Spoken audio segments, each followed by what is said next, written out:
Irmãos, a graça e a paz do nosso Senhor e Salvador Jesus Cristo esteja conosco mais uma vez. Amém. Amém. Você vai estar tão cansado, né? Depois das palestras, o amém teve mais forte. Mas estamos juntos aí, pela graça de Deus, lutando para que nós terminemos assim, se o Senhor permitir, a nossa jornada, nosso estudo aqui no Catecismo Maior de Westminster, no que diz respeito aos 10 mandamentos, tá bom? Então, vou botar lá no 7º mandamento, irmã, por favor, mais lá na frente, aí isso. Vamos estudar, nós já vimos até o 6º mandamento hoje, não matarás, e agora nós vamos entrar no 7º mandamento conhecido, que é não adulterarás, tá bom? Nesse instante vamos abrir a palavra de Deus, por favor, em Mateus capítulo 5.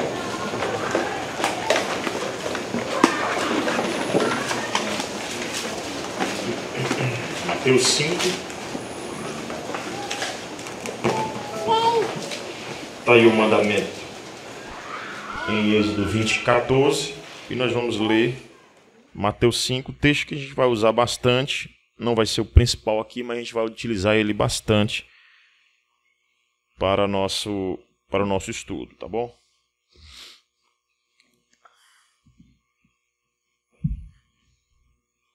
Vamos lá. Diz assim o texto sagrado, Mateus 5, do 27 ao 32. Ouviste que foi dito: não adulterarás. Eu, porém, vos digo, qualquer que olhar para uma mulher com intenção impura no coração, já adulterou com ela. Se o teu olho direito te faz tropeçar, arranca-o e lança-o de ti. Pois te convém que se perca um dos teus membros e não seja todo o teu corpo lançado no inferno. E se a tua mão direita te faz tropeçar, corta-a e lança-a de ti. Pois te convém que se perca um dos teus membros e não vá todo o teu corpo para o inferno. Também foi dito: aquele que repudiar a sua mulher, dê-lhe a carta de divórcio. Eu, porém, vos digo, qualquer que repudiar a sua mulher, exceto em caso de relações sexuais ilícitas, a expõe a tornar-se adúltera. E aquele que casar com a repudiada comete adultério. Vamos orar mais uma vez. Senhor Deus, obrigado pela tua lei que é santa, justa, reta. A tua lei, ó Pai, que nos põe de pé na medida em que o nosso Senhor Jesus aplica, ou na verdade cumpre a lei em nosso lugar, e o Espírito Santo aplica a lei em nós conseguimos viver segundo o coração de Deus e conseguimos, ó Pai, alento no meio de tantas lutas.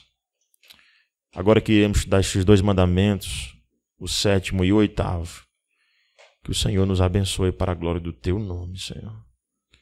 Ó Espírito Santo, vem dos 4 ventos e transforma o coração que é de pedra em coração de carne. Isso só o Espírito Santo de Deus pode fazer. Faz isso por amor do teu próprio nome, como o Senhor prometeu no texto que foi lido aqui, Senhor. É o que nós pedimos em nome de Jesus. Amém. Então vamos lá. Irmãos, nós temos a 2ª tábua, né, da lei. Vimos já o 5º mandamento, que é honrar pai e mãe. Vimos as implicações dele, que não diz respeito apenas ao pai e à mãe, e aqueles que lhe geraram, né? Mas com toda certeza diz respeito às autoridades, aquelas esferas que nós estudamos, seja a esfera da família, a esfera da igreja, as autoridades da igreja, ou a esfera do Estado. Isso aí implica em autoridades de maneiras gerais. Nós lemos aqui vários textos sobre isso. Vimos que esse é um mandamento com promessa, a promessa de que viveremos eternamente na glória com o Senhor. Isso tipificado no Antigo Testamento, uma promessa de terra física, mas que apontava para uma terra, uma mansão celestial e uma vida de fato eterna. E também nós vimos o mandamento de não matar e suas implicações aqui, né? Vimos que não somente é pecado ir lá e tirar a vida de alguém, mas não preservar a vida dela, não corroborar, não se utilizar de meios para preservar a vida do próximo. Isso, com toda certeza, também é pecado. E hoje nós vamos ver o pecado do adultério. É um versículo muito curto. Não adulterarás, assim como não matarás, né? É um versículo muito curto, mas cheio de aplicações e de implicações para nós. E assim, irmãos, nós caímos em todos os pecados que foram citados aqui, com toda certeza. Tá bom? Todos eles. Nós quebramos todos os mandamentos. Entretanto, também esse é um dos pecados que nós cometemos demais, que é o pecado do adultério. E isso tem entristecido famílias, igrejas, conselhos que têm que disciplinar irmãos, né, pelo pecado do adultério, sendo que, do jeito que Cristo falou, né, o que é o adultério, todos já adulteraram, sem exceção. Entendeu? Isso torna, então, a nossa vida de alguma maneira triste, se nós não tivéssemos o Evangelho. Graças a Deus nós temos Cristo que cumpriu a lei por nós. Senão, nós estávamos desesperados realmente. Mas, como eu estou dizendo, esse é um pecado cada vez mais recorrente no seio da igreja. A tristeza de você ver ali um divórcio, uma separação, né? Famílias. Se eu fizer aqui um censo, quase todo mundo tem um caso de adultério dentro de casa. Se eu fizer aqui um censo, quase todo mundo tem algum problema na família, o casamento que não deu certo, um meio-irmão, filho apenas de pai, apenas de mãe.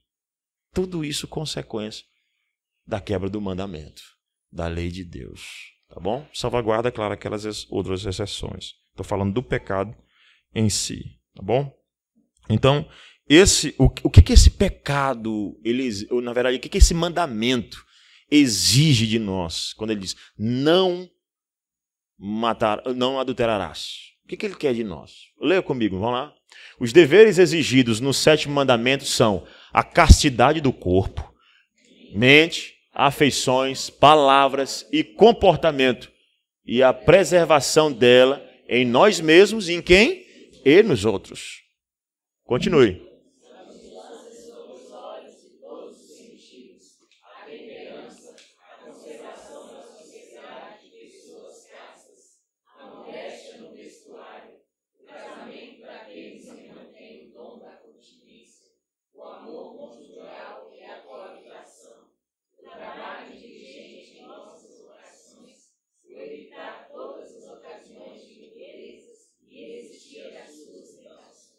Então, primeiro, o 7º mandamento.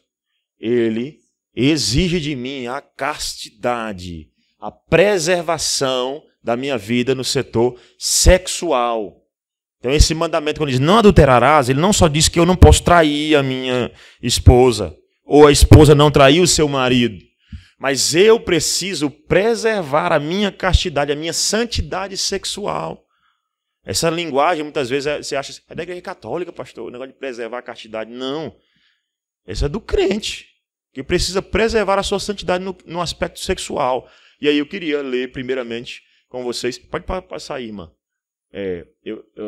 Pode dar mais uma passadinha. Eu queria ler aí com vocês 1 Tessalonicenses 4, de 2 a 8. Abra aí. Pode deixar esse texto aí de Mateus marcado, que ele vai ser a nossa base do nosso estudo aqui nessa primeira parte. Então, vamos lá. 1 Tessalonicenses, capítulo de número 4.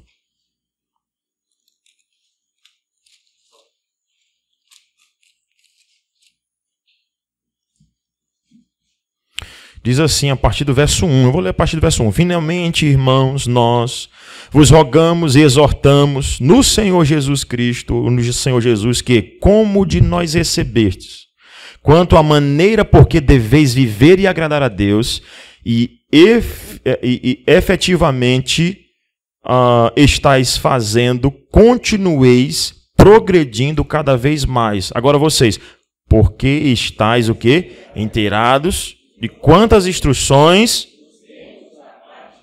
Verso 3, bem forte.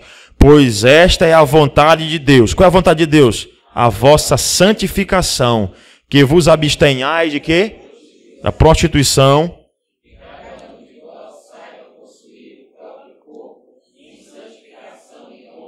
Até aqui, já a gente continua, tá bom? Então o apóstolo Paulo vai dizer, finalmente, irmãos, e aí Paulo elogia várias vezes essa igreja por ter recebido o evangelho de fato e de verdade, né? Não somente em palavras, mas no poder do Espírito Santo. E agora o apóstolo Paulo vai dizer o seguinte, vocês já estão inteirados do assunto e da maneira pela qual vocês devem proceder e agradar a Deus. E eu queria lembrar-vos da maneira pela qual vocês devem viver. A maneira com a qual vocês devem viver, que é cada um saiba possuir o seu próprio corpo e não viva na prostituição. Isso é uma instrução bíblica em relação ao 7º mandamento. Cada um saiba possuir o seu próprio corpo em santidade. O que seria usar o corpo em santidade? Vamos fazer pelo contraste, né? O que não seria usar o corpo em santidade? É você trair a sua esposa, é você viver na pornografia, e aí um outro índice altíssimo dentro de igreja, membros com problemas com pornografia, né? Membros com problemas sexuais, sexo sozinho, né? A gente sabe que existe isso, tá bom? É um pecado que Deus tem condenado também. Algumas pessoas dizem, não, isso não é pecado, não. É pecado também. Tentando ter prazer sozinho. Não é saber possuir o corpo em santidade. Estou falando aqui porque isso aqui são coisas reais, bíblicas, e que Deus condena. E nós precisamos tratar aqui. Precisa ser tratado no seio da família, o pai ensinando o filho desde cedo. Isso é pecado. Não pode, você precisa saber possuir o seu corpo, vestir-se bem. Não pode tocar em ninguém em certas partes, ou em certas pessoas. Tá bom? Isso tudo é saber usar o seu próprio corpo. Aí o Senhor Jesus, e o catecismo vai dizer isso, né? Que a minha castidade ela não somente de corpo, mas é de mente. Porque na mente do fariseu, bastava ele não se deitar com uma mulher ilicitamente, ele não estava cometendo adultério. Aí o Senhor Jesus foi lá no âmago do problema, nesse texto que nós acabamos de ler de Mateus 5, e disse que aquele que olhar para uma mulher com a intenção impura no coração, não guardou a castidade. Ou seja, quebrou o 7º mandamento. E aí, irmãos, você percebe o quanto é difícil. O quanto é difícil cumprir esse mandamento da lei do nosso Deus. Olhar para uma mulher com a intenção impura no coração e vice-versa, a mulher olhar para o homem com a intenção impura no coração, quebrou a castidade. Pecou contra a castidade, na verdade. Fez o que é mal perante os olhos do Senhor. Mas aí ele diz ainda, continue lendo agora comigo no verso de número 5, ele diz o quê? Não com desejo de lascívia. Como quem faz isso? Quem que faz isso? São os gentios, que não conhecem a Deus, vocês conhecem. E que nesta matéria, que matéria? De saber usar o próprio corpo, só vocês, vamos lá? Ninguém ofenda, porque, como antes, será. Não somente eu tenho que cuidar do meu corpo, que eu tenho que pensar em relação ao meu corpo, mas eu tenho que cuidar para com o corpo do meu irmão. Cuidar do corpo dele, no sentido de não defraudar. Irmãos, se nós caímos nesse pecado, na verdade, não é quando nós pecamos, mas se você pecar, deitando-se ilicitamente com o irmão, você está defraudando o corpo dele. E aí Paulo vai dizer aqui, nesse aspecto, ninguém defraude. Não somente o seu corpo. E aí, não, eu tenho que zelar do meu corpo. Não, você precisa zelar do corpo do seu irmão. Como? Não se deitando com ele. E aí, não somente diz respeito o perigo de eu ter uma relação sexual ilícita com uma outra mulher que não seja minha esposa. Não somente isso, mas eu zelar pela que a juventude da igreja mantenha a sua castidade. Orar com eles. Não deixar os jovens sozinhos numa reunião. cuidar para que o corpo deles não sejam defraudados. Um pai cuidar para que a filha... Há um índice altíssimo hoje de crianças sendo abusadas. De quem é a responsabilidade? Dos pais. De zelar. Quantos são os casos? Não, é primo. Não tem problema, pode deixar junto. É padrasto. Não tem problema não.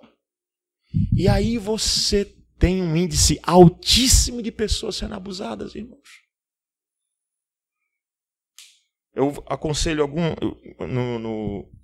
fazendo aconselhamento pastoral com alguns irmãos, ou algumas irmãs. É incrível como boa parte delas, e às vezes deles também, sofreram abuso sexual. Sofreram abuso sexual. Quebra do 7º mandamento. Você dá uma olhada na pesquisa, o homem completa depois dos seus 40, 45 anos. Há um índice altíssimo de homens pervertidos, tendo relação sexual com crianças, abusando delas. E não há uma observação dos pais no que diz respeito a defraudar. É minha responsabilidade cuidar do corpo do meu irmão. Dentro de casa, o pai é responsável pela castidade da filha, pela castidade do filho. Responsável pela virgindade da sua filha e do seu filho, você. Ele também, Deus vai, se ele quebrar essa lei, Deus vai cobrar dele, com certeza. Mas você, diante de Deus, é responsável. E quantas vezes esse mandamento é quebrado por falta de zelo e amor? Problema dentro da própria igreja. Não, pastor, você está falando aqui de uma novela. Não, eu estou falando da igreja. Porque acontece isso dentro da igreja. Ou irmãos e irmãs que se deitam com gente de fora da igreja. Essa palavra, então, ela é muito oportuna. Esse mandamento é muito oportuno para nós. É pecado estupro. Pensar em violentar alguém sexualmente é pecado. Mas vamos lá, vamos continuar. Ele então fala que a pureza de coração. Veja que Cristo diz, aquele que olha. Não é somente uma pureza física, mas você defrauda na sua mente. Tá bom? Claro que as consequências são distintas. A consequência de você pensar é uma, que é pecado também. E de executar é outra, que é um outro pecado, com agravantes. Você olha para Davi, por exemplo, o rei segundo o coração de Deus, que pecou nesse particular, ele começou na mente o pecado dele, né? Ele viu lá Batseba, quando ele estava no palácio, enquanto devia estar trabalhando, né? Ele estava lá, ele olhou primeiro passo, desejou na mente. E a Bíblia exige pureza de coração. Puro de coração. É por isso que eu citei aquele texto que Paulo utiliza, né? Qual deveria ser o comportamento de Timóteo em relação às irmãs da igreja, já que Timóteo era um jovem, um pastor jovem. É olhar para as irmãs como se fossem, e as irmãs da igreja como se fossem irmãs mesmo de sangue. Licitamente, claro, e com um coração limpo, um irmão não vai olhar para a irmã com nenhum desejo sexual. Ainda que tenha gente que faça isso pela corrupção da carne. Mas não vai. E esse é o exemplo que Paulo está dando. Um irmão que tem um irmão em Cristo, né? Que tem a irmã como sendo irmã de sangue. Tratar ela desse jeito, com respeito. Tá bom? Vamos ainda a vigilância de olhos. E o Senhor Jesus cita isso, né? Se o teu olho direito, claro que não é fisicamente, né? Literalmente não pode ser entendido, mas é que se exige uma pureza de olhos. Quando eu era criança, eu acho que a maioria que nasceu na igreja presbiteriana, na igreja evangélica, conhece aquela música, cuidado olhinho que vê, né? Cuidado olhinho que vê. Eu aprendi demais na escola dominical, isso daí as minhas professoras ensinando. Isso é bíblico. É cuidado dos olhos, para que ele... E aí os olhos, irmãos, são a janela de pecados. Pelos olhos, olha ilicitamente para uma mulher ou para um homem, desejando-a, ou desejando, ou para uma pornografia, celular. Rapaz, esse negócio de celular pode ser uma bênção e pode ser uma maldição realmente. E aí, esposas, esposos, desconfiem sim. Se o seu esposo passa o tempo todinho no celular, isso não é correto. Isso não é correto. Precisa ter hora para isso. Se é trabalho, precisa ser para um trabalho, hora de trabalho. Mas todo o tempo.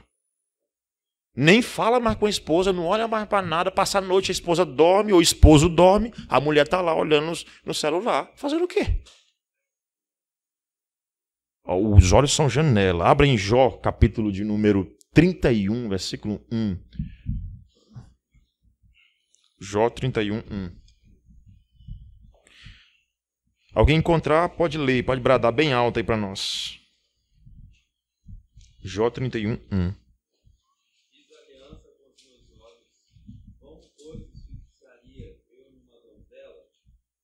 Fiz aliança com os olhos. A ideia é, os meus olhos são para a pureza.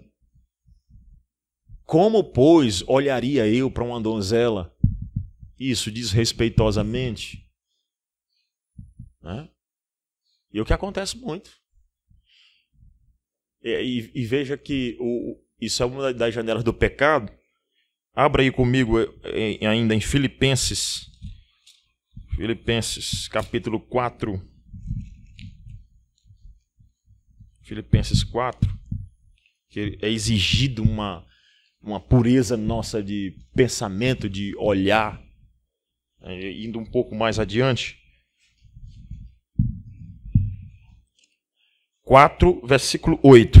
Eu vou a partir do verso número 7. Diz o seguinte: e a paz de Deus, que excede todo entendimento, guardará o vosso coração e a vossa mente em Cristo Jesus.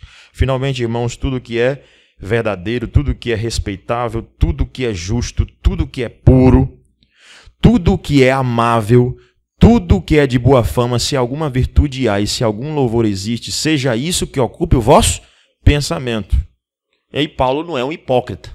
No versículo 8 ele diz: o que também aprendestes e recebestes e ouvistes e viste em mim, isso também praticai, e o Deus da paz será convosco. A questão é o seguinte, e aí está relacionado aos olhos, tá? Porque o pensamento, muitas vezes, pecaminoso vem por causa do que os olhos estão lá, janela, vidrado num homem, numa mulher, num pecado que você deseja. E aí você adultera, né? Deseja ter aquele homem, aquela mulher, ou a esposa de um irmão seu, de um companheiro, um vizinho seu, a janela lá. Está lá o olho, a janela. Aí vem um pensamento. Rapaz, já pensou se eu pudesse ter a oportunidade de me deitar com essa pessoa? Eu tivesse um contato com ela? Isso seria já o pensamento pecaminoso entrando no coração. E aí o apóstolo Paulo vai falar de paz aqui. Né? Ele está falando de paz. Todo tempo ele está falando de paz. Versículo 7 já começa dizendo: ó, e a paz de Deus, que excede todo entendimento, vai guardar o vosso quê? Coração, sentimentos, mente, pensamentos. Aí você vai ter paz. Porque uma vida de alguém que vive em pecado não tem paz. Vocês já viram que a pessoa, quando ela está desejando o pecado, quando ela está querendo o pecado, ela não tem tranquilidade. Você vai falar com ela, ela anda assustada. Ela já anda assustada. Ele conversa com ela: oi, o que foi? O que foi? Tudo para ela é um susto. Eu disse: calma, rapaz. Eu fulano de tal. Ela: o que foi? O que foi? Não tem paz, não tem sossego. Por quê? Porque o que ela está pensando não é respeitável. Sabe por que muita gente não tem tranquilidade? Porque está pensando no pecado. Está pensando no pecado. Está dentro de um quarto lá, você bate na porta, parece: eita, o que foi? Não, calma. Está pensando no que é errado. Pensando no adultério, olhando a pornografia e com o pensamento errado em seu coração. Irmãos, o que tem de crente nessa situação? Precisando de aconselhamento bíblico. Precisamos procurar o pastor. Pastor, eu estou aqui para dizer que eu tenho um problema com isso mesmo. Me ajuda. Eu tenho adulterado. Tenho pecado. Tenho pensado nisso. Aí vai no médico, você precisa de paz, calma, tranquilidade. aí passa um Lexotan, um Amitril para ele, o Clonazepam, para ele ficar tranquilo. Isso aí não vai trazer paz para ele, não. Quem dá paz é Deus. E se a gente seguir a instrução bíblica, tudo que é respeitável, tudo que é puro, tudo que é de boa fama, se alguma virtude há, se algum louvor existe, seja isso que ocupe o vosso pensamento, e a paz de Deus, que excede todo entendimento, estará convosco. Se você seguir a instrução bíblica. Então, o que é exigido no mandamento? Um olhar puro. Você consegue olhar um olhar puro? Seja sincero diante de Deus. Porque a ideia é, confessa e deixa, alcançarás misericórdia. Mas se não confessar, não tem como trabalhar, como tratar o pecado. O dever de evitar a companhia da lasciva.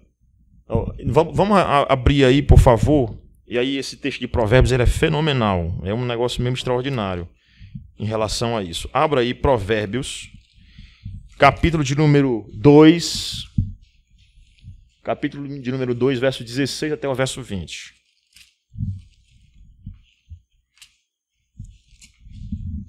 Provérbios 2.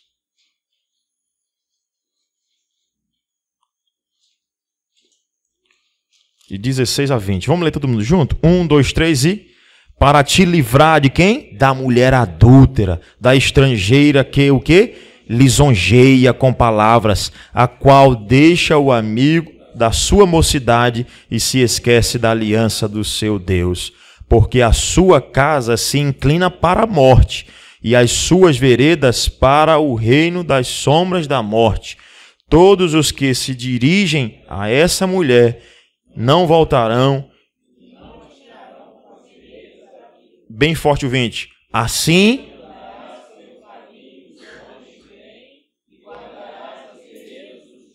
A ideia é cuidado com a mulher adúltera. Aqui no livro de Provérbios, várias vezes, né, você vai ter aqui a comparação entre duas mulheres, né? Que é a mulher sabedoria e a mulher loucura. A mulher loucura é a mulher com a qual ele não pode se envolver jamais.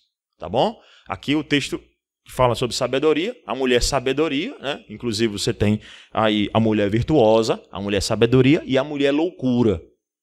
E você sabe que boa parte desse texto aqui, né, infelizmente, a ordem em que os livros do Antigo Testamento foram colocados na nossa aqui, não é que está errada, né, na nossa tradução aqui, mas não seria a que segue a estrutura pactual. Né? A que segue a estrutura pactual seria Provérbios e depois seria que livro? Alguém sabe dizer? Que livro da Bíblia? Dentro da teologia bíblica, se você dar uma olhada, seria o livro de Ruth.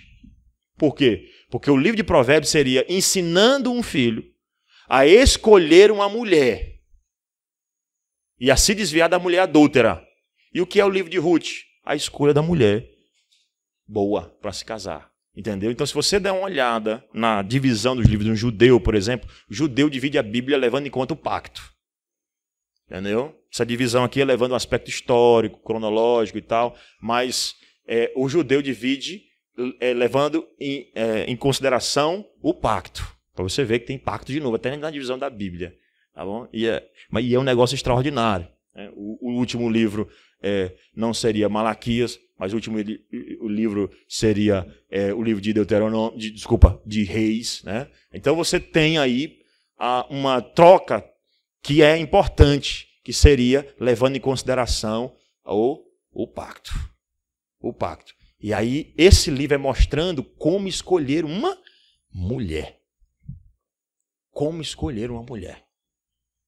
Aí o próximo livro seria o livro de Ruth. Aí é que ele está dizendo assim, meu filho, cuidado com o livro, com a mulher adúltera. Essa é perigosa. Por que ela é perigosa? Abre o capítulo 5. Por que ela é perigosa? Veja aí. Filho meu, atende, versículo 1 do capítulo 5. Atende a minha sabedoria e a minha inteligência inclina os ouvidos, para que conserves a discrição e os teus lábios guardem o conhecimento. Porque os lábios de quem? da mulher adulta destilam favos de mel, e as suas palavras são o quê? Mais suaves do que o azeite, mas o fim dela é amargoso como o absinto. Os lábios da mulher adúltera, os lábios da prostituta destilam favos de mel. Pastor, eu estou olhando a coisa mais linda do mundo. Mas o fim é amargoso como a morte. Acha bonito? O fim é amargoso como a morte. Se você pegar uma pessoa que adulterou e conversar com ela, a tristeza é muito grande. Muito grande.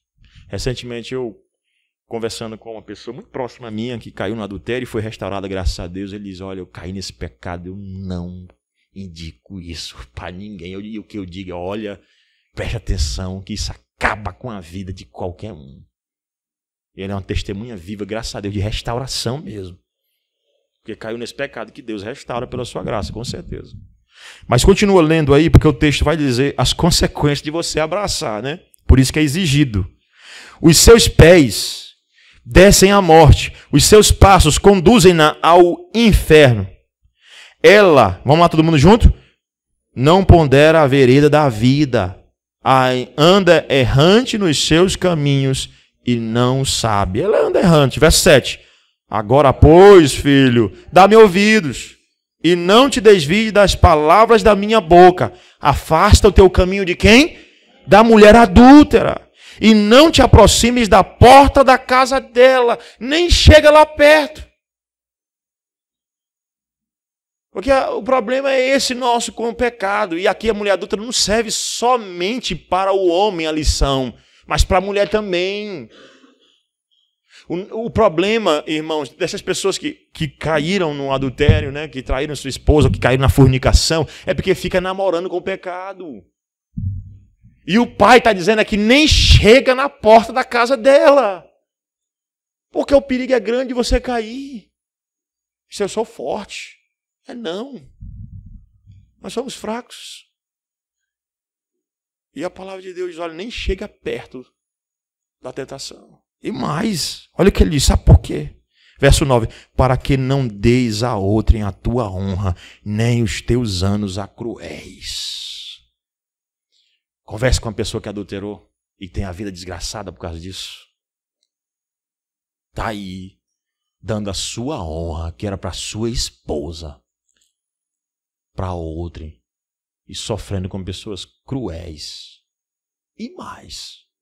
Eu não estou. Salvaguarda as misericórdias de Deus. Deus pode ter misericórdia e converter o mais vil pecador, tá? Aqui é o princípio bíblico de sabedoria geral. Não é exceção que Deus pode trabalhar pela sua rica misericórdia. O verso de número 10 diz o seguinte: para que dos teus bens, é o que acontece muito isso aqui, olha. Para que os teus bens dos teus bens não se fartem os estranhos, e o fruto do teu trabalho não entre em casa alheia, e gemas no fim de tua vida, porque ninguém vai cuidar, porque quem cuida de fato, de verdade, é a mulher que Deus te deu, segundo o coração de Deus. A mulher adúltera não cuida de ti. E os teus bens vão ser dados para outro. O que era para a tua família, para o sustento de casa, está saindo para a mulher adúltera. Está saindo para o pecado. O que era para ser. E quantas vezes são os casos, irmãos, que sustento da família, dos filhos, estão indo para a mulher adúltera. Em casa, comendo difícil. Arroz e feijão. Como lá no Piauí, só a rapadura e a farinha de puba. Você não sabe o que é isso. Lá no Piauí todo mundo ia entender, mas aqui você não sabe o que é isso. A rapadura você pode até conhecer, mas a farinha de puba é difícil. Mas só a rapadura e a farinha de puba em casa. Fora com a mulher adúltera, picanha, restaurante.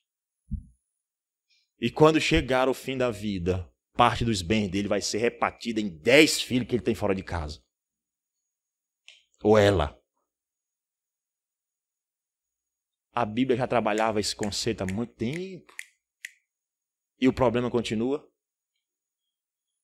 Passado o tempo do adultério, e Deus já tinha dito, cuidado com a mulher adúltera. Não anda na porta dela. Não se deita com ela. Os teus bens vão ser gastos de maneira ilícita. Desde cedo, irmãos, a Bíblia exige de nós que nós nos desviemos do caminho da mulher adúltera. Ele ainda diz ainda lá em Provérbios 5, no versículo 10, para que dos teus bens, no versículo 10, versículo 11, e gemas no fim da tua vida, quando se consumirem a tua carne e o teu corpo, e digas o quê? Como aborreci o ensino. Tantas vezes o pastor falou, tantas vezes a Escritura fala, não, cuidado, não adulterarás. Quantas vezes meu pai disse, cuidado meu filho, não faça isso. E o verso 13 disse, e não escutei a voz dos que me ensinavam, nem a meus mestres inclinei os ouvidos. Quase que me achei em todo o mal que sucedeu no meio da assembleia e da congregação. Duas implicações aqui. O pecado dele trouxe implicações na vida dele, desgraça para ele e desgraça para a assembleia, para a congregação. Eu lhe digo, às vezes a igreja não cresce por pecado de adultério que existe dentro dela. Muito pecado do arraial. E a igreja não cresce por isso. Ele disse, o que tinha de pecado lá, eu estava quase em tudo. Toda a desgraça que acontecia dentro da igreja. Porque não dei ouvidos para me desviar da mulher loucura. O que a Bíblia exige de nós? Não adulterarás. Mas pastor, eu assisti a novela da Globo, que o casal começou lá casado, no final, cada um se apaixonou por uma pessoa que se dá muito melhor e foram felizes para sempre. Aí você tem duas histórias, a da Bíblia e a da Globo. Em quem você confia mais? Não é só Globo, não. Você pode botar em filmes, novelas. Aí você chora aquele final feliz que uma família foi separada, de 1, 2, 3, 4 famílias separadas. E você no final, que maravilha. Esse é o problema, sociedade. Né? A Escritura vai dizer que chama doce de amargo e amargo de doce. Certo de errado ou errado de certo. Vamos continuar, tá bom? Não durma não. Aí ele diz assim, ó, o dever da pureza na fala e na conversação. Os olhos são a janela, os pensamentos vai manipulando, né? O pecado vai trabalhando aqui dentro. Sabe como é que eu faço? E é interessante, né? Que quando Paulo vai dizer que nós somos surpreendidos na falta, Paulo vai partir do pressuposto que o pecado realmente é uma surpresa na vida do crente, né? Mas aí, muitas vezes o pecado ele é manipulado, ele é projetado. É uma engenharia do pecado que é feita dentro da sua cabeça, da nossa cabeça. Não é? E aí agora ele vai falar da conversação, que é outra maneira de endossar e de rumar em direção ao adultério. Abre em Efésios capítulo 5, rapidinho. Efésios capítulo 5.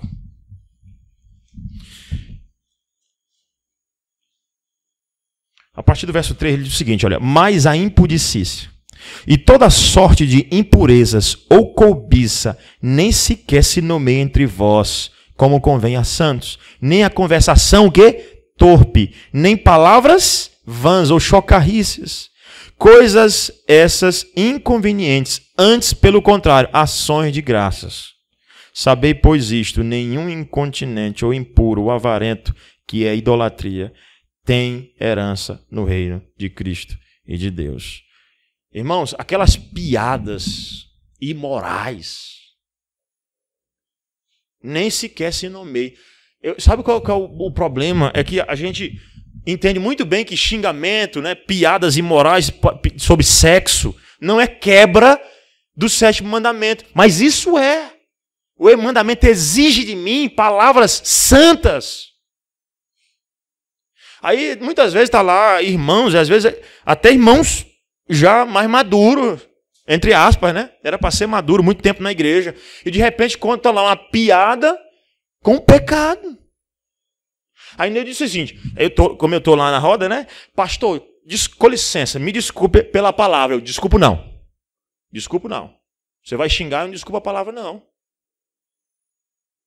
Porque xinga, né? Conta uma piada, ainda diz, desculpa, com licença, vem aqui. Não, isso é pecado. Aquelas piadas sobre sexo sendo contadas entre irmãos, em Cristo. Porque no mundo, quem trabalha aí no mundo, eu passei um tempo no exército, 3 anos, e aí nesse período aí, eu vi muita imoralidade. Muita. E aí eles contam piadas, mas sabe qual é o problema, irmãos? Que eu via pessoas ditas cristãs, evangélicas lá, que eram os principais piadistas lá que tinha de sexo. Quebra do 7º mandamento. Não adulterarás. Adulterar não é só se deitar, Cristo já disse. E aí ele vai no profundo. Pensou. Porque essas palavras, esses filmes, essas piadas, elas conduzem ao sexo.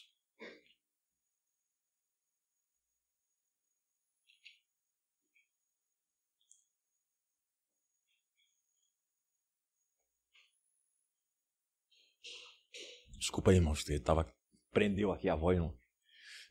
Então, eles conduzem ao sexo.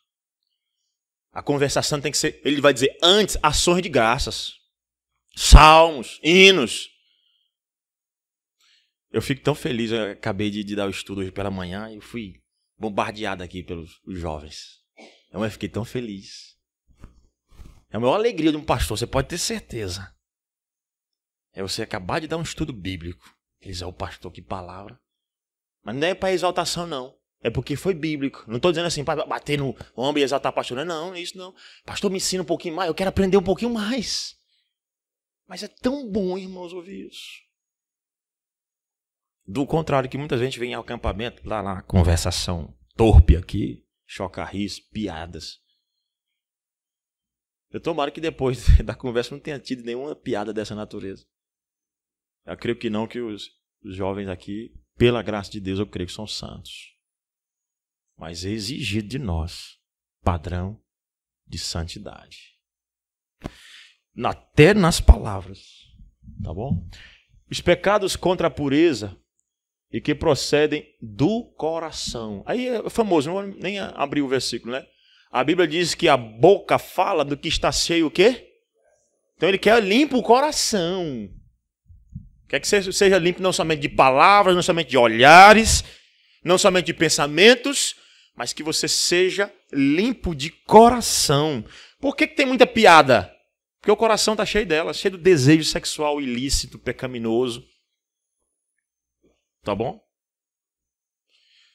Vou pular um pouquinho mais. A condenação da proibição de casamentos. Então aqui é o que o 7º mandamento condena, né? A condenação da proibição de casamentos ilícitos. Porque tem gente que faz isso, condena casamento lícito. Correto. E a sociedade na qual nós vivemos hoje influencia muito a se juntar, a não ter um casamento correto entre um homem e uma mulher. E ainda incentiva o quê? O casamento ilícito. Aí entra a outra parte do 7º mandamento. Que o 7º mandamento, ele proíbe o quê? O homossexualismo. O casamento o quê? Ilícito. O que Deuteronômio o Levítico vai dizer? Com homem não te deitarás. E a mulher não pode deitar com mulher também. O apóstolo Paulo vai dizer em Coríntios que por causa da impureza, cada um tem a sua própria esposa. E cada esposa o seu próprio marido. Ele não diz cada homem tem um outro homem e cada mulher tem uma outra mulher. Ele diz cada homem tem uma mulher e cada mulher tenha um marido. E aí nós vamos trabalhar que a questão, vou já chegar na questão do divórcio, tá bom? O que Deus permite que seja feito em relação ao divórcio, quando é que ele permite, em que circunstância. Não durma não, estou acabando. Então, o casamento ilícito. existe esse movimento crescendo de casamento homoafetivo, homossexual, né? Esse relacionamento aí tem crescido muito. E a nossa igreja mãe da Igreja Presbiteriana do Brasil, nos Estados Unidos, a PCUSA, infelizmente, já como abraçou o liberalismo, abraçou também. Infelizmente, abraçou também a questão do homossexualismo. Então, tem homossexuais. Eu estava procurando seminários, né, teológicos nos Estados Unidos e tal. Aí eu verifiquei vários deles, conheci alguns deles, não consegui ir lá em Princeton, que é um dos seminários fundados aí lá, bem forte lá da PCUSA. E uma coisa que um professor, ou um amigo meu, né, falou assim: Rogério, cara, se você quer estudar lá, é um seminário excelente, porque tem uma excelente biblioteca. Mas provavelmente você vai ter professores homossexuais, um orientador, pode ser um orientador homossexual. Isso entrou no seio da igreja e tem entrado de tal maneira que o pastor, os presbíteros são até mal vistos se eles não aceitarem. Estão sendo muito duros. Mas a Bíblia condena um casamento que não seja feito entre um homem e uma mulher. Não pode ser também entre um homem e um animal. Não pode ter união. E você já ouviu falar que homem se deita com um animal? E a Bíblia diz que também lá, que proíbe o sexo com o animal. Lá no Antigo Testamento. Entendeu? E a Bíblia já dizia que não pode deitar-se com animal. E a gente vê muitos casos de homens, de mulheres. O que é isso aí? Não adulterarás. Quebrou o mandamento. Então, nós temos vários versículos, não dá para a gente ler todos eles, mas eu queria que você lesse pelo menos Malaquias 2, 11 e 12. Vamos lá. Eita, muita coisa, né?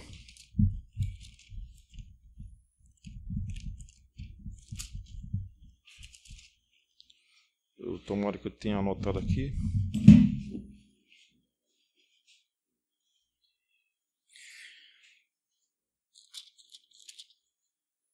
Malaquias 2, 11 e 12. Diz assim. O verso 10 já diz o seguinte. Ó, vamos lá, vamos ler todo mundo junto? Não temos nós todos o mesmo Pai? Não nos criou o mesmo Deus?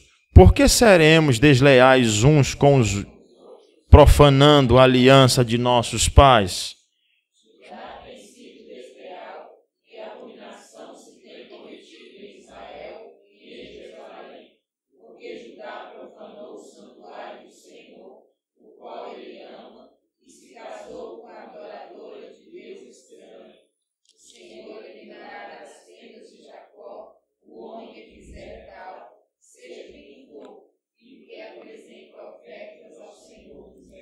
A questão é que lá em Israel, já na hora da adoração a Deus, aí há uma repreensão, depois eu continuo lendo, porque o texto continua falando sobre o adultério, né? Sobre o casamento e o descasamento ilícito, e que é condenado por Deus. E muitas vezes o camarada chegava lá, né?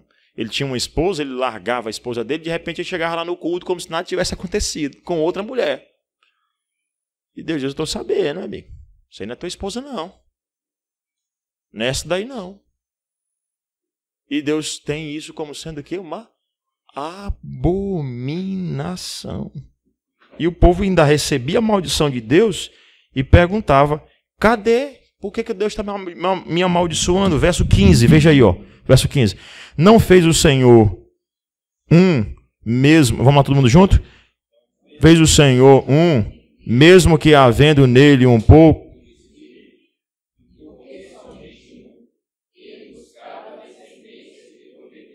Isso.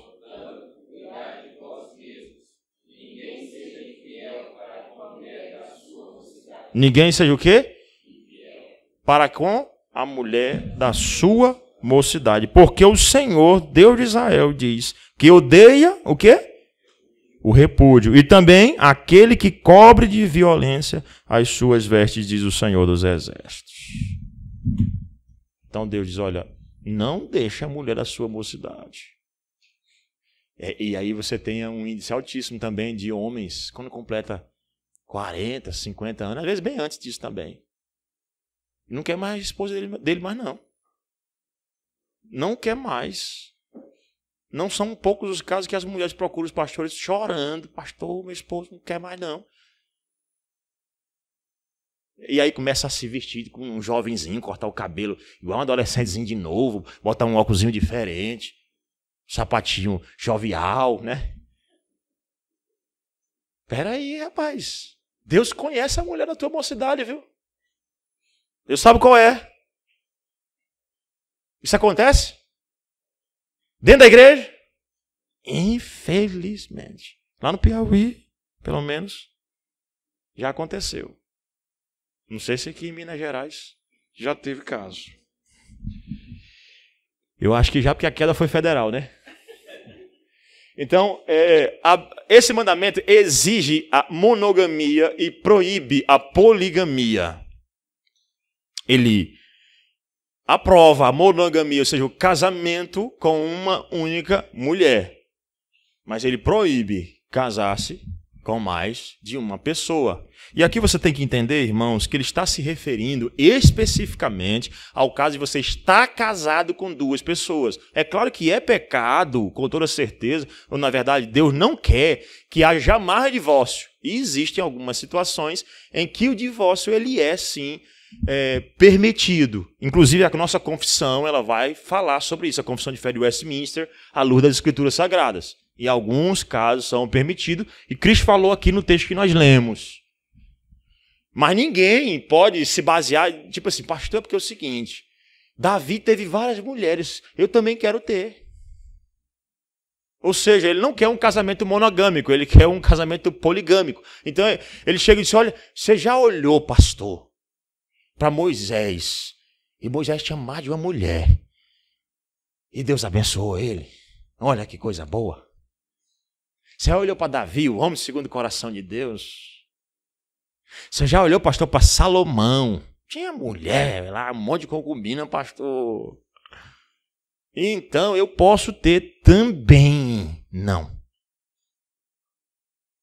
Quando Deus fez Eva, ele não fez várias Evas para Adão, ele fez Eva para Adão. Por isso Paulo vai dizer em 1 Coríntios 7. Abra aí comigo, 1 Coríntios 7.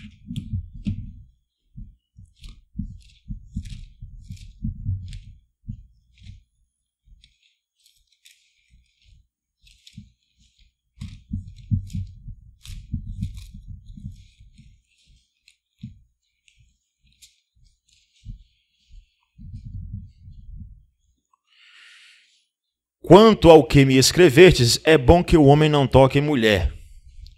É claro, irmão, nem todo mundo tem um dom para casar. Viu? Os solteiros vão olhar assim, né? Viu, solteiros? Nem todo mundo tem dom de casar. Casar é um dom, viu? Casar é um dom. E precisa ter o dom mesmo para aguentar. Tá bom? É dom de Deus. E Paulo está dizendo aqui, olha. Quanto ao que vocês me escreveram, né? Aí os hermeneutas vão dizer que possivelmente, realmente, é uma carta que a igreja fez ao apóstolo Paulo perguntando, né? Ele vai responder. Quanto à carta que vocês me fizeram, então eu vou dizer, versículo 2. Mas que o homem não toque mulher, mas por causa da impureza, cada um tem a sua própria. Por causa da impureza, cada um tenha a sua própria esposa. E no grego aí, o artigo é definido, tá bem, tá ok. Tá bem tranquilo, não tem problema nenhum. É a sua esposa. Não são as suas esposas. Então o casamento poligâmico é pecado. E a mulher também, tá bom? E cada uma que a mulher diz, está vendo, é o homem que não pode. Não, a mulher também não pode. Cada uma, o seu próprio marido. O marido conceda à mulher o que lhe é devido e também, semelhantemente, a esposa o que é ao seu marido. A mulher não tem poder sobre o seu próprio corpo, e aí ele vai tratar sobre isso. Certo é que cada um precisa ter, ou quando tem esse dom, né? Porque o apóstolo Paulo vai dizer, eu queria que vocês ficassem, se você continuar lendo, né? Se vocês fossem igual a mim.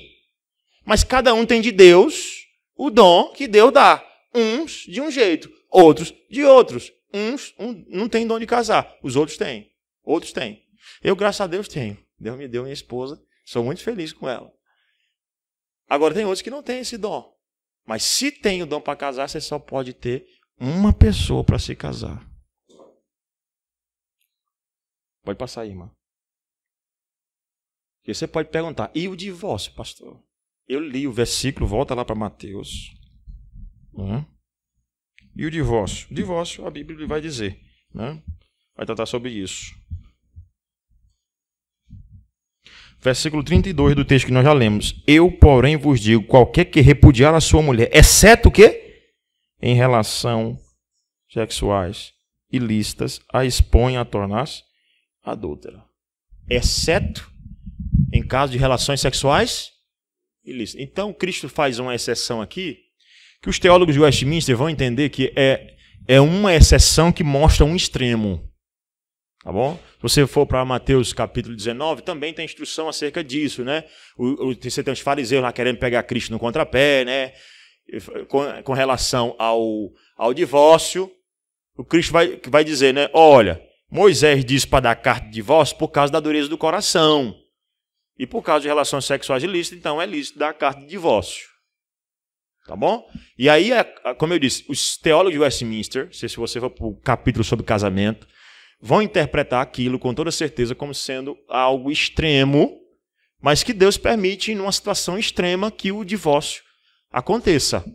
Né? A confissão de fé vai dizer o seguinte, que é no caso de relações sexuais ilícitas, ou uma deserção tal que não possa ser administrada nem pelo magistrado civil, nem pela igreja. Entendeu? Aí, nesse caso, seria lícito a questão do divórcio. A dissolução do casamento. E aí ele diz, o caso que Cristo citou ali foi o caso de relações sexuais ilícitas. Paulo vai dizer que se o esposo ou a esposa ímpia quer ir embora, pois que vá. Ele vai dizer, tudo bem, eu digo que depende de você, você sustenta. Mas se chegar uma situação que ele não vai porque vai embora, então vá. É uma outra situação também distinta, tá ok? Que Paulo cita ali e não contrapõe a de Cristo, porque Cristo está citando um caso extremo. Mas tem várias outras que deixam a gente, pastor, mesmo numa situação difícil, tá? Eu vou dar um exemplo aqui. Pastor, porque o meu esposo disse que foi bem ali nos Estados Unidos e nunca mais voltou. E aí eu vou estar casado com ele pro resto da minha vida, né? É difícil, são situações difíceis mesmo, tá bom? Por isso que nós interpretando, a confissão interpreta que o que Cristo está falando é uma deserção tal que não possa ser administrada nem pelo magistrado civil, nem pela igreja. Outro caso também é, por exemplo, a mulher está lá apanhando do marido, ele espancando ela o dia todinho, todo dia, e o pastor não divorcia, é indissolúvel o casamento. Você vê uma situação também difícil. Ou não? Você acha fácil para um pastor orientar uma irmã ou um irmão? É difícil. É por isso que nós interpretamos aquela questão de divórcio. Para mostrar que ele não estaria em adultério. Tá bom? Caso ele se divorciasse. Tá bom? Então vamos lá. O que é exigido e o que é proibido aqui? É exigido santidade de coração, de mente, né, nas minhas práticas. E é proibido a olhar com intenção impura para uma mulher. É proibido deitar-se com a mulher adúltera. Como vai dizer lá o sábio em Provérbios. Né? Fique longe da mulher adúltera, não passe nem na porta dela, porque os lábios dela destilam favos de mel, mas o fim é amargoso como a morte. Então meu filho não vai nem lá perto. Tá bom? Vai lá, irmã. Eu sei que o tempo é puxado. Aí eu vou finalizar aqui, tá? Eu vou ser mais rápido aqui, bem mais sucinto, mas eu preciso ir porque amanhã tem 2 mandamentos ainda. Tem 2 mandamentos ainda. Eu preciso fechar isso aqui. O 8º mandamento, qual é? Não furtarás. Não furtarás. Tá bom? Pula, pode passar, irmão. Quais são os deveres aí exigidos nesse mandamento? Quais são? Vamos lá, leia comigo aí, por favor, rapidinho. Os deveres exigidos no 8º mandamento são a piedade, a fidelidade à justiça nos contratos e no comércio entre os homens, dando a cada um o que lhe é devido, a restituição de bens ilícitamente tirados de seus legítimos donos, a doação e a concessão de empréstimos livremente, conforme as nossas forças e as necessidades de outrem, a moderação de nossos juízos, vontades e afetos em relação às riquezas deste mundo, o cuidado e empenho providentes em adquirir, guardar, usar e distribuir aquelas coisas que são necessárias e convenientes para o sustento de nossa natureza e que condizem com a nossa condição, o meio lícito de vida e a diligência no mesmo, a frugalidade, o impedimento de demandas forenses desnecessárias e fianças ou outros compromissos semelhantes, e o esforço por todos os modos justos e lícitos para adquirir, preservar e adiantar a riqueza e o estado exterior, tanto de outros como o nosso próprio. Amém. Pode passar, irmã. Então, quais são os deveres, né?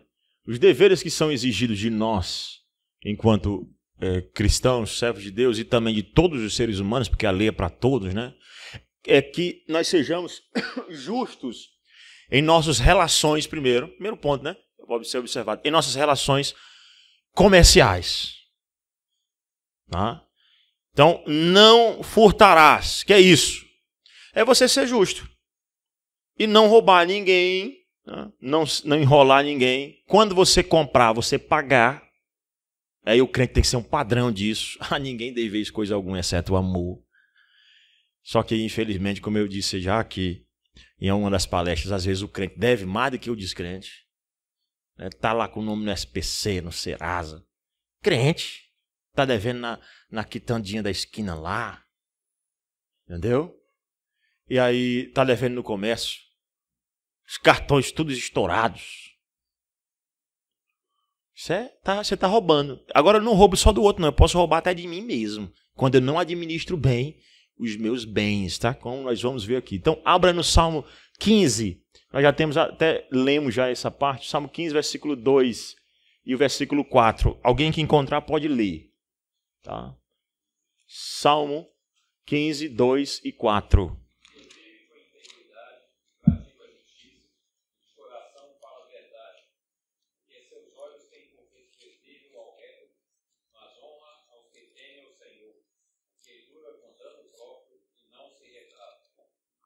Esse aí é o homem justo. É por isso que eu disse até que é impossível a gente fazer isso, porque só quem faz isso é Cristo, né? Só a primeira parte do versículo de novo, presbítero, por favor.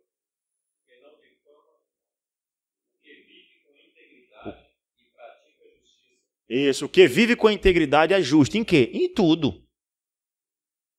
Até nos seus negócios ele é justo.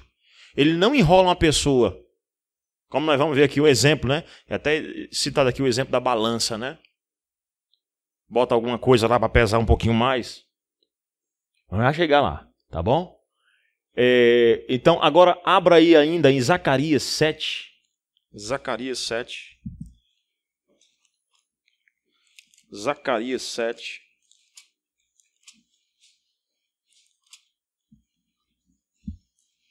Versículo 4 e 10.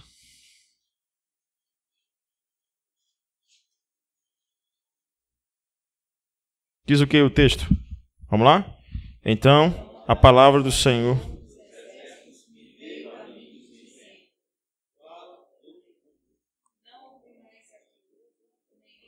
Isso.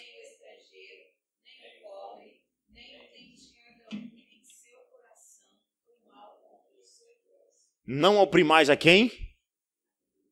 O pobre. Essa injustiça que você vê de comerciantes ricos, né, que tem muito dinheiro, e que acaba e cada vez mais empobrecendo o pobre, né? Enrolando ele, oprimindo ele, isso é pecado. E é quebra do 8º mandamento, não furtarás. A gente vê pessoas riquíssimas, irmãos. Infelizmente aqui no nosso Brasil, quando você vê uma pessoa rica, você imagina, eita, isso aí deve roubar muita gente. Mas infelizmente, não são todos, tá?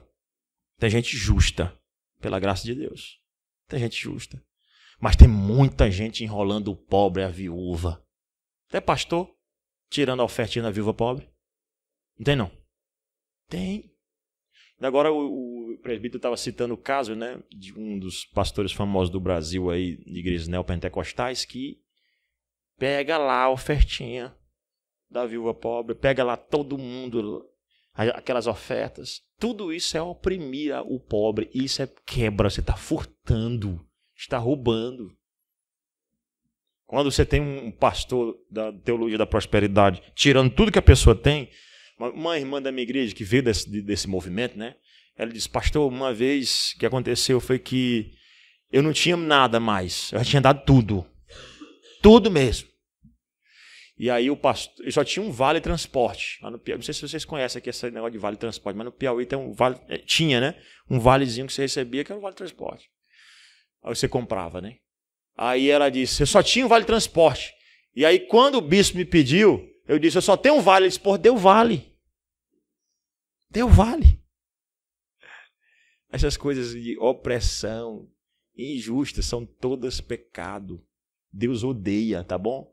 Deixar de dar a cada um o que lhe é devido é o mesmo que roubá-lo, ou seja, honra. Quando você não honra aqueles a quem merece honra, você está roubando. Não é roubando só dinheiro, não.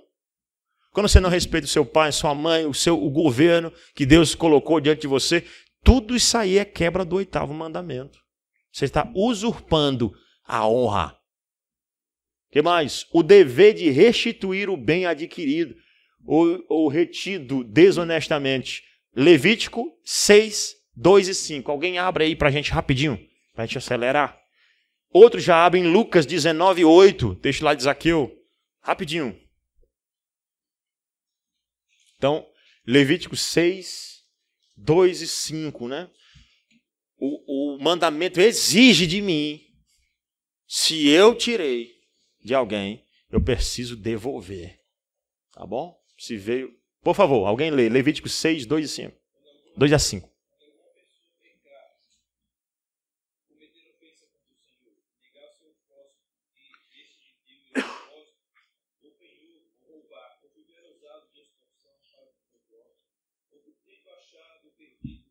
O que tendo o quê? Isso. Pode continuar, irmão.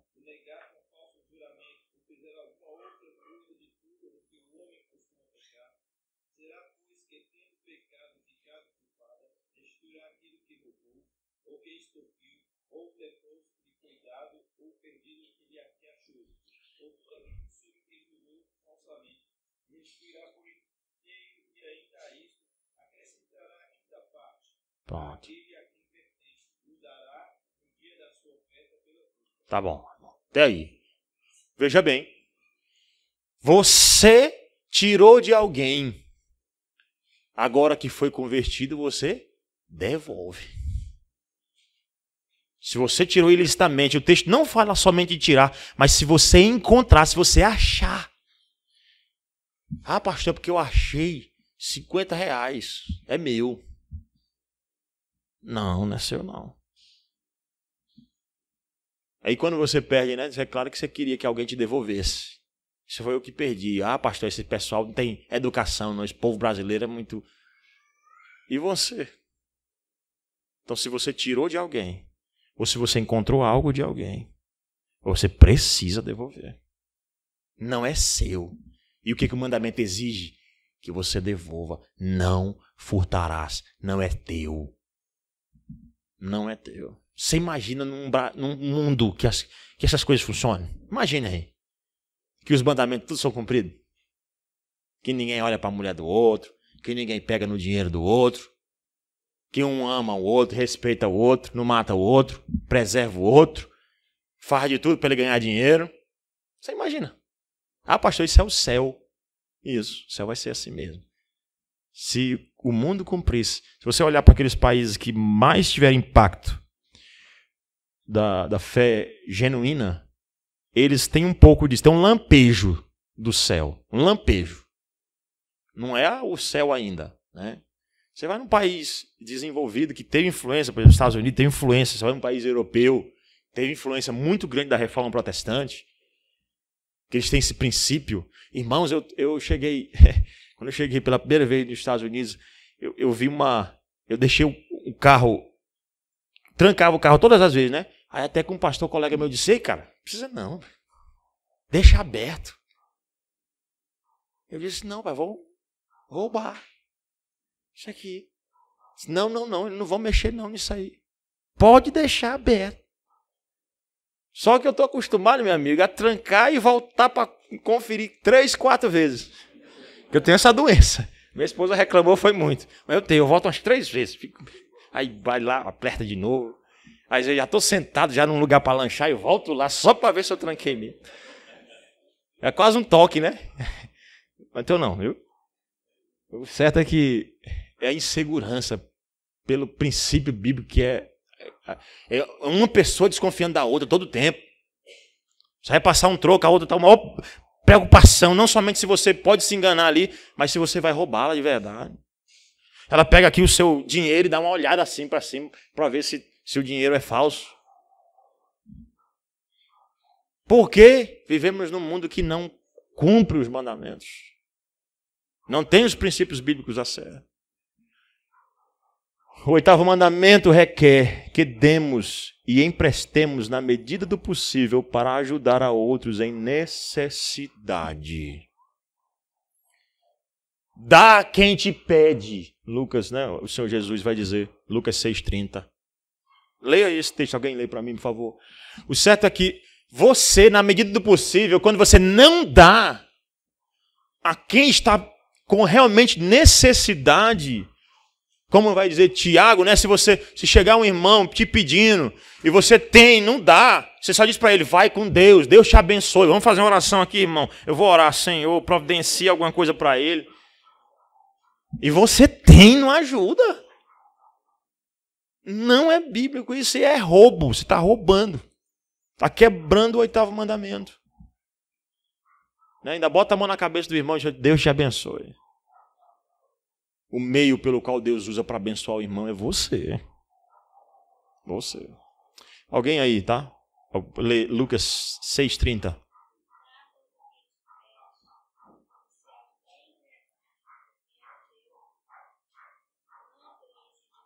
Não entreis em demanda. A ideia aí, irmãos, não é que alguém te roubou, né?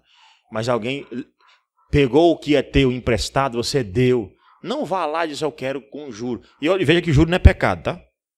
Por exemplo, Calvino, quando chegou em Genebra, ele não retirou todo o empréstimo que existia em Genebra. Genebra continuou se fazendo. O que Calvino fez foi tirar os juros abusivos, que aí é pecado. Tá bom? O juro em si não é pecado. O pecado é o juro abusivo. A usura é pecado, tá bom? Mas não o juro em si. Tem gente que vive disso, comércio funciona desse jeito. Mas é claro, a pessoa vai pedir, e aí o agiotismo ele acaba sendo pecado, porque a pessoa pede R$1.000 emprestado, tem que pagar 3.000. Isso é correto? É bíblico? É crime, né, irmã? Mas tem crente fazendo? Tem crente agiota? Não era para ter, não. Mas tem. Tá bom? E aí tem vários outros textos. Gálatas 6,10. Alguém abre rapidinho aí. Gálatas 6,10. Gálatas 6,10.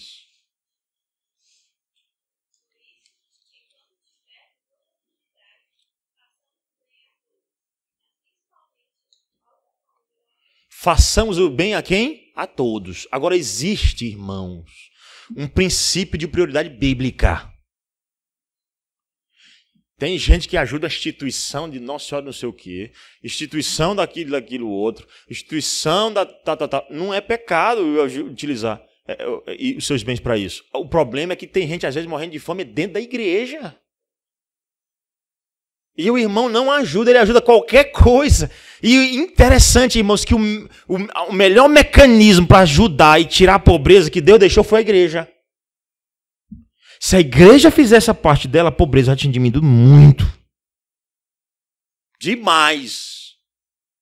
Mas a igreja, ela continua acreditando que quem faz isso, quem deve fazer isso, é a instituição filantrópica. E não ela. Quando a Bíblia diz fazer o bem a todos. E a Bíblia é tão perfeita que isso até evita de você gastar o seu dinheiro de graça. Porque se você está ali ajudando a pessoa num sinal de trânsito, você não sabe se aquela pessoa está falando a verdade. Mas se é o irmão da igreja, você está acompanhando, sabe qual é a necessidade dele, sabe em que ele está gastando. É bíblico. É muito mais fácil fazer o bíblico. O que a gente faz?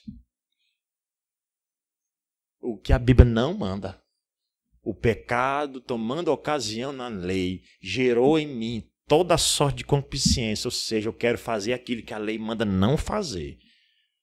Eu quero criar o meu método de ajuda do outro. E a Bíblia diz que o método é fazer o bem a todos, mas primeiramente, a prioridade é ajudar a família na fé. Olha para a sua igreja, vê quem está precisando, ajuda. Ajuda. E tem, irmãos, sempre tem. Tá bom? A pobreza não vai acabar até que Cristo venha. A Bíblia diz que o pobre sempre tereis convosco. Sempre vai estar aí. Alguém para você ajudar. Por favor, irmão, pode passar. Estou chegando no final, não durma. Se você dormir, vai ser de graça, que eu estou acabando. Então, quais são os pecados, então, proibidos no oitavo? Pode passar, irmão. Finaliza aqui. Tá? Não vou ver todos, tá bom? Somente alguns para a gente finalizar mesmo, tá bom? O pecado do furto, do roubo, e do tráfico, o sequestro de homens, de seres humanos, tudo isso é pecado. E a gente sabe que o é, né? A gente sabe que o é. Alguém abre aí 1 Timóteo 1,10. E eu já vou ler aqui o segundo. Receptar gêneros roubados conscientemente. Não é? De vez em quando, diz, pastor, eu comprei um celular, um iPhone Plus, né, por R$130. Mas eu não sabia a origem. Eu não sabia que era roubado. Se eu soubesse, pastor, jamais eu teria comprado. Epa, é pecado. Você fazer isso conscientemente é pecado. E não pode dar desculpa, porque a gente sabe o valor mais ou menos das coisas. A gente sabe, a gente conhece. Mais ou menos quanto é que vale um iPhone Plus, não é? Ainda mais na geração que nós vivemos, que não vive sem celular, sabe o valor de tudo. Mais ou menos aí. Alguém abre 1 Timóteo? Outro já abre em Provérbios 29:14, por gentileza, para dar uma agilizada aqui.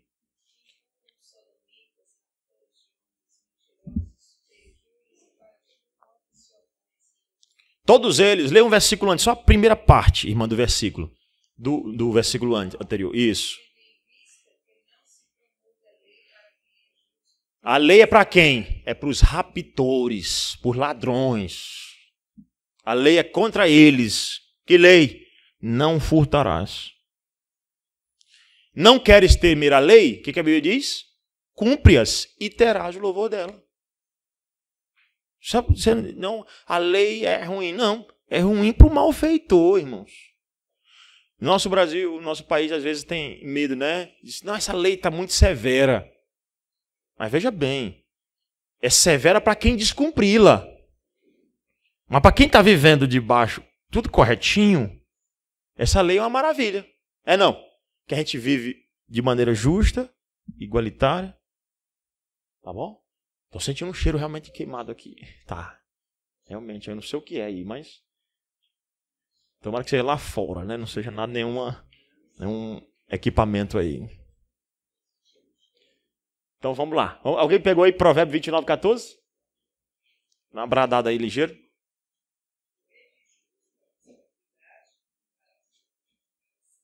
Então julga o quê? Os povos com equidade. O que é equidade? Igualdade, né? Perfeita. A equidade. Tá bom? Então, você, quando acha que Deus, ninguém está vendo que você está receptando, lembre-se que existe um rei.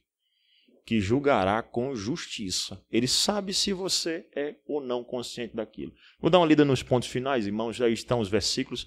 O slide vai ficar aí para os irmãos dar uma olhada depois, tá bom? Mas eu vou dar uma lida aqui para a gente finalizar de maneira geral, tá bom? A transação fraudulenta e o uso de pesos e medidas adulterados. Tem vários versículos aí que falam sobre isso. Que a pessoa vai vender 1 quilo de açúcar, mas bota um ferrozinho, um chumbozinho por dentro, que é para pesar mais.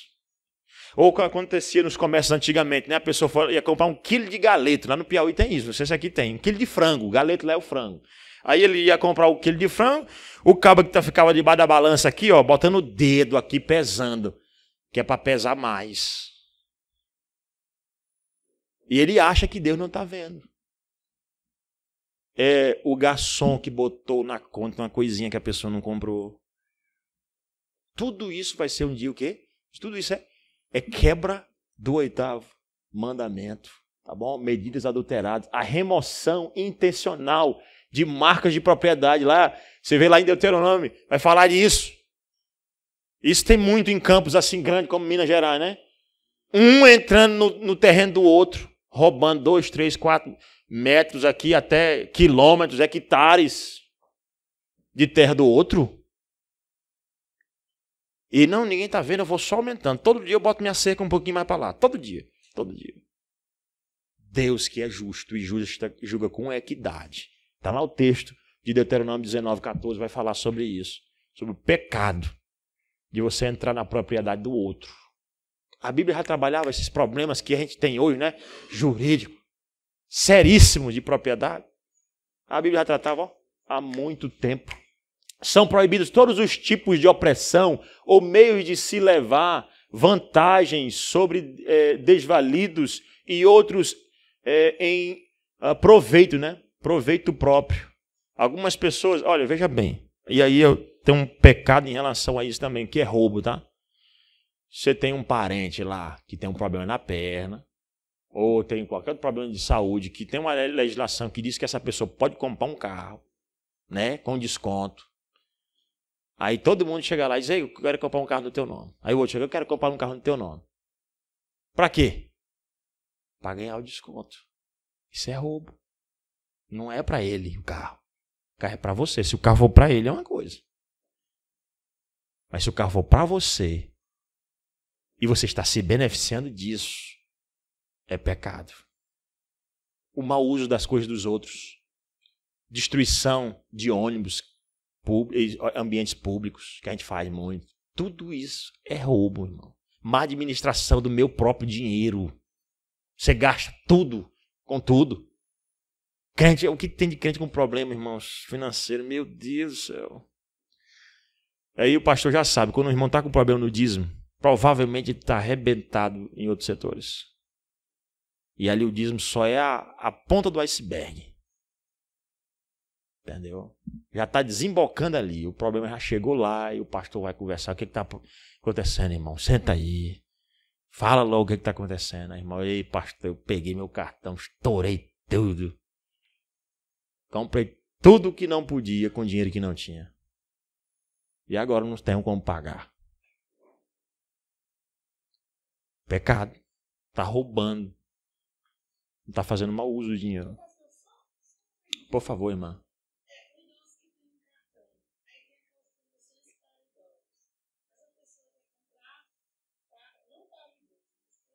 É pecado. É pecado, irmão. Porque seria roubo. Porque não é para ela, né? Está desviando aí o fim. Se for para o idoso, não tem problema. Entende? É igual aquela pessoa que recebe uma bolsa, né, para investir nos estudos dos filhos e ele vai para a cachaça na esquina. Não é que acontece muito no Brasil. O cara tem 5, 6 meninos, cada um com Bolsa Família. Não é? E ele gasta esse dinheiro todo nos estudos dos filhos. Não, o irmão. Muito bem, irmão. Irmão Moisés já disse, não. A cachaça, né, irmão Moisés? Desgraça total. Verdade. Pecado, viu? Deus punirá. O suborno. Furtar também, né? O 8º mandamento, tá aí os versículos que endossam isso.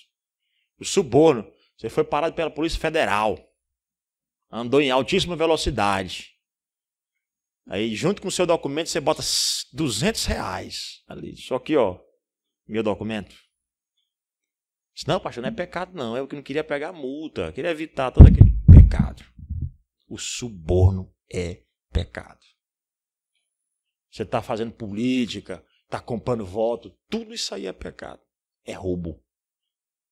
Tudo isso, para você ver, irmãos, nesses dias que nós temos estudado aqui os mandamentos, eles têm implicações para todos os setores da nossa vida. Deus resumiu todo o nosso comportamento, como ele deveria ser, para que nós vivêssemos de maneira justa, correta, nos 10 mandamentos. Se nós levássemos isso daqui a sério, quantos problemas nós evitaríamos para nós, para o nosso Estado, os presbíteros, os pastores. E a igreja poderia... E pastores também não é um problema, né? Eu já disse aqui. Quebram a lei também. Precisam de Cristo também, de um Redentor, de um Salvador, que cumpra a lei no lugar deles. Se não fosse Cristo, você imagina quantas coisas aqui são quebradas? E aí Cristo vem e cumpre os 10 mandamentos perfeitamente em nosso lugar. Vamos finalizar. Demandas judiciais desnecessárias e injustas. Inclusive quando o advogado lá está mancomunado com o juiz. Tem isso aqui? Mancomunado para ganhar lá a causa, ele molha a mão do juiz. Isso ali é pecado também, né? E aquelas sentenças injustas também são justamente as pagas, né? Tentar manipular os meios de subsistência humana. Veja bem, isso é pecado também. Se eu sei que o pessoal precisa de água, então a água vai ficar dentro do meu terreno. E se quiser, pague aqui R$30, R$200, R$400 por um galão de água. Manipular os meios de subsistência humana é pecado. Tá bom? Tomara que tenha ficado mesmo. Todas as ocupações, né, inerentemente ilícitas. Ó, irmão, veja bem. Tem funções que é lícita de trabalho para ganhar dinheiro e tem umas que são ilícitas. O advogado ele está entre um e outro, né? Vou dar o exemplo do advogado. Minha esposa é advogada. E aí ela está entre um e outro. E por isso eu não quero nem ela exercendo isso. Ela pega uma coisa ou outra ali, Deus me livre, não quero nesse negócio aí não. Mas veja bem, o advogado é muito difícil para ele. Porque para ele trabalhar na justiça mesmo, a coisa correta, ele vai ganhar pouco dinheiro, viu? Não é verdade? Vai ganhar. Mas tem advogado que se vende, que manipula, que manda o seu cliente ali mentir. Ó, sei lá, chega lá, para você não perder a causa, você mente. E aí, irmãos, eu não entendo muita coisa de direito não, sabe?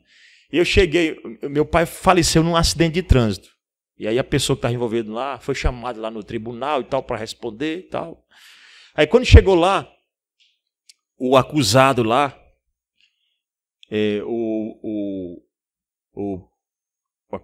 quem é que faz a acusação? É o promotor, né? O promotor lá chegou e disse o seguinte: é o seguinte, seu fulano de tal, eu quero dizer para você que você tem direito de mentir. Você pode mentir. Irmãos, eu estou ouvindo. O advogado estava do meu lado. Eu disse, eu estou ouvindo direito. Ele disse que ele pode mentir. Você pode mentir. É um direito que lhe assiste na Constituição. Você não é obrigado a levantar prova contra si mesmo. Rapaz. E aí ele já estava todo acertadinho com o advogado e tal, para mentir realmente. Mas um emprego ilícito, ele é pecado. Está roubando. Ele é quebra do 8º mandamento. E todas as vezes que você quebra qualquer outro mandamento, você quebra um primeiro. Qual é? Que eu tenho dito? O primeiro mandamento. Primeiro mandamento. Então é ele e o 8º, no mínimo. Quando você entra numa função ilícita. Prostitutas. É um trabalho lícito? No Brasil é quase lícito, né? Ninguém é preso porque é prostituta, é? De jeito nenhum. Mas esse é um trabalho ilícito. É uma maneira de ganhar dinheiro, pastor? Não. Não é maneira de ganhar dinheiro. E aí outros trabalhos ilícitos que existem por aí, tá bom? Preguiça é pecado? preguiça, indolência. E você incentivar a preguiça? Pecado também. A Bíblia vai dizer, o preguiçoso melhor não comer. Repetir isso aqui várias vezes. O preguiçoso, melhor que ele não coma. Provérbio vai dizer, vai ter com a formiga, ó preguiçoso. Irmãos, é uma sociedade que apoia a preguiça. Ela quebra o 8º mandamento. Ela está fadada à punição de Deus. E por isso a gente vê porque a nossa nação ela anda desse jeito, porque ela quebra os mandamentos, está nem aí. Irmãos, eu queria finalizar dizendo 2 coisas que eu venho tendo dito desde o início, mas é necessário repetir sempre no final. O que essas palavras dizem para nós? O que elas nos chamam? Elas nos chamam primeiro ao arrependimento. A se arrepender daquelas vezes que nós adulteramos, que nós olhamos com um olhar impuro no coração. Aquelas vezes que nós não guardamos a castidade, nem nossa, nem do outro. Esses mandamentos nos chamam ao arrependimento daquelas vezes que nós não corroboramos para o enriquecimento do nosso irmão, mas nós roubamos dele. Nos chama ao arrependimento daquelas vezes que nós ganhamos dinheiro ilicitamente. E nos chama a nos prostrar diante do Senhor, abrir o nosso coração e dizer, Senhor, está aqui os meus pecados. Eu sou falho mesmo, eu quebro a tua lei. Mas também esse mandamento nos chama a ter fé em Cristo. Aquele que cumpriu todos os mandamentos perfeitos em nosso lugar. Sem jamais pecar. Porque se não fosse isso, estaríamos todos no inferno. Quantas proibições, quantas exigências. Você consegue satisfazer tudo isso? Você é como aquele pastor que eu fui no debate, eu citei, né? Eu disse, pastor, você consegue cumprir o 10 mandamentos de Deus? Consigo. Eu disse, que desgraça, então. Eu digo que desgraça não, porque é porque ele não cumpre e acha que cumpre. Confessa e deixa e alcançará a misericórdia, miserável.